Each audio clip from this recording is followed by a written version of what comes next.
Na civilização ocidental, surge em quase todas as formas, dimensões e estados de existência, e consumimos juntamente com praticamente tudo.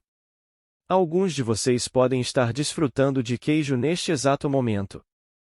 No entanto, o que realmente sabemos sobre esse produto lácteo, sua origem e seus fabricantes?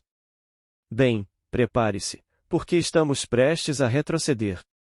Desde seus humildes primórdios até sua configuração atual, uma curiosa narrativa que conta a respeito da história do queijo. Antes de prosseguirmos, certifique-se de se inscrever no canal A Evolução e Saber, e compartilhar nos comentários abaixo qual é o seu tipo de queijo favorito. Agora, acomode-se com uma tábua de frios e um pouco de vinho. Estamos prestes a aprofundar nosso conhecimento sobre o queijo. A origem do queijo é um tanto obscura, e distinguir entre mito e fato pode ser desafiador. Em determinado momento, algumas pessoas acreditaram firmemente que a lua era feita de queijo. Mas antes de falarmos sobre o queijo, vamos começar com o leite. O leite está profundamente entrelaçado com a cultura e a religião há milhares de anos. A mitologia grega relata que a Via Láctea foi formada quando Hera, a esposa de Zeus e deusa da feminilidade, derramou seu leite materno enquanto amamentava seu filho Hércules. Cada pequena gota de leite corresponde a uma estrela no céu noturno. Ao contemplar a imensidão do universo, é impossível não pensar e uau, isso é uma quantidade enorme de leite. Quão grande era aquele bebê? Foi apenas um jato único ou foi uma situação do tipo a droga, não estava prestando atenção e deixei a torneira aberta? Os mistérios do universo. Os hindus também possuem uma história, de origem do universo envolvendo o leite, na qual a criação das estrelas e da galáxia foi realizada por Vishu, ao agitar um vasto mar de leite. Na mitologia grega, Aristeu, filho de Apolo e deus dos pastores e da apicultura, também foi o deus que inventou o queijo. Se atribuímos aos deuses a importância de trazê-lo ao mundo, certamente o queijo era extremamente valorizado pelos gregos. No entanto, na realidade, o queijo provavelmente existia alguns milhares de anos antes mesmo da criação dos deuses gregos. Existem evidências de fabricação de queijo datando de aproximadamente 8.000 a.C. na Mesopotâmia, durante o período neolítico dos agricultores. Ao mesmo tempo, com o avanço da era neolítica, houve o desenvolvimento da cerâmica, que ajudou a trazer o queijo para a realidade. As cerâmicas não apenas auxiliaram no armazenamento e transporte de alimentos, mas também permitiram a criação das primeiras versões de filtros ou peneiras. Devido ao clima quente do Oriente Médio e à presença natural de bactérias, o leite estragava, fermentava e coagulava rapidamente.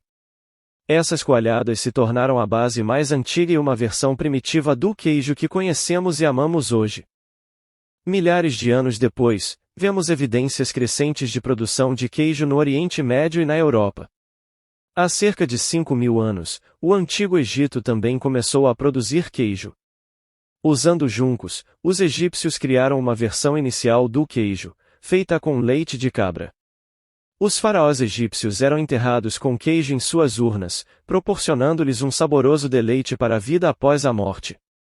Em 2010, arqueólogos descobriram, em um cemitério próximo ao Cairo, na necrópole de Saqqara, uma massa solidificada de cor esbranquiçada em potes, que pertenciam a um oficial egípcio de alto escalão. Essa massa resultou ser o queijo mais antigo já encontrado. Voltando à Grécia, os gregos criaram uma versão inicial do queijo salgado feta, bem como um queijo de leite de ovelha mais duro, semelhante ao moderno pecorino.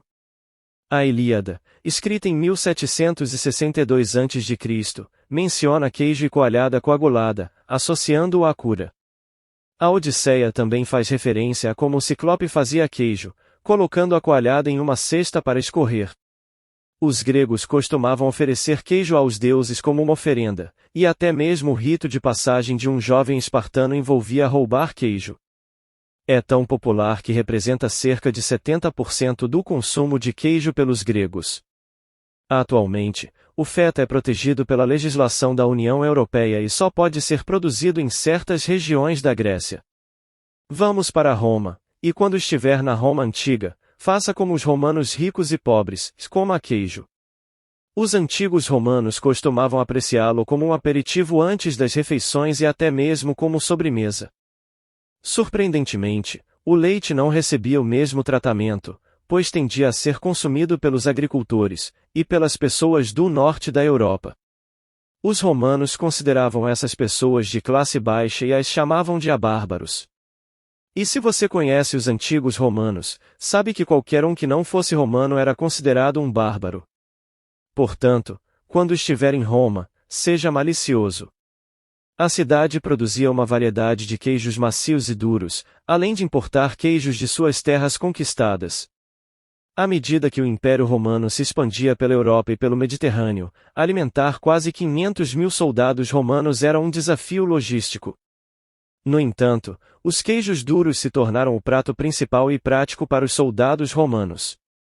Muitos soldados também atuavam como fabricantes de queijo.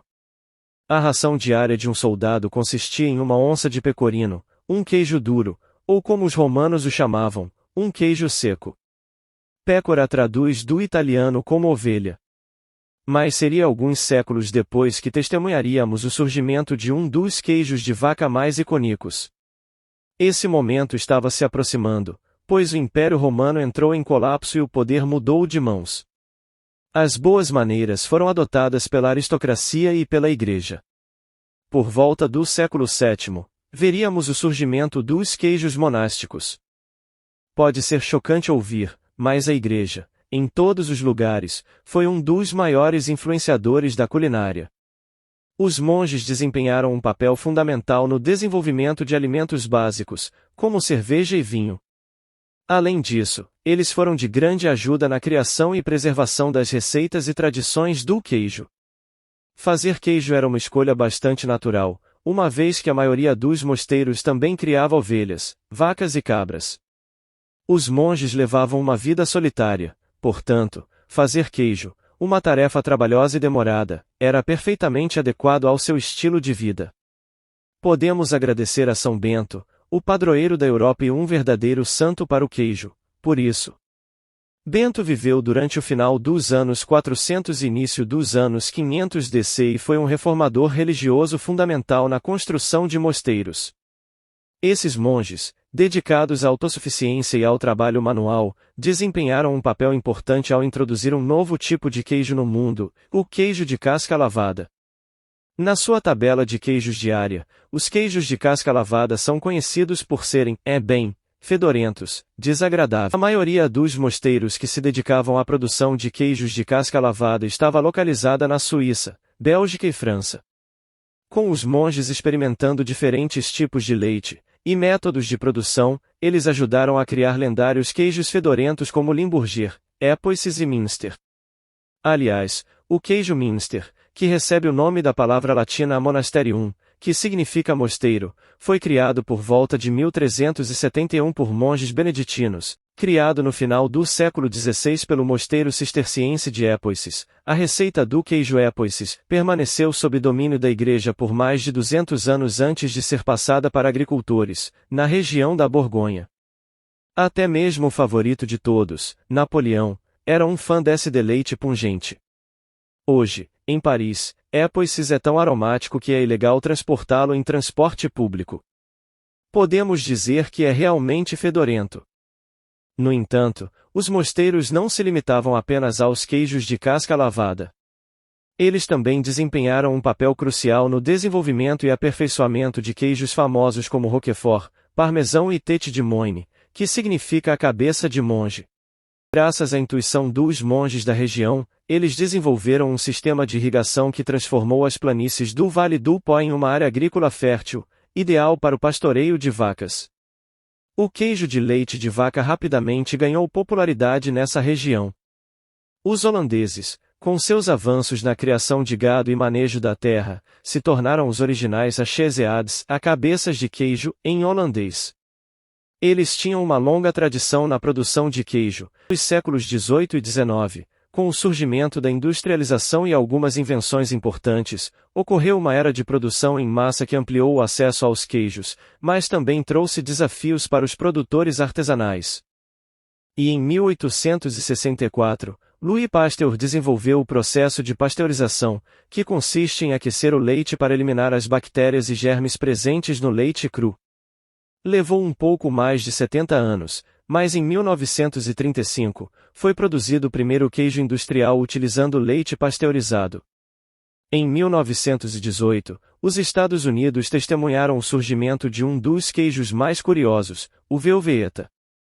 Em 1954, com o advento da refrigeração e o surgimento dos supermercados, o uso de tanques de leite quase selou o destino dos queijos artesanais. A industrialização também teve outra consequência: tirou o trabalho das mulheres.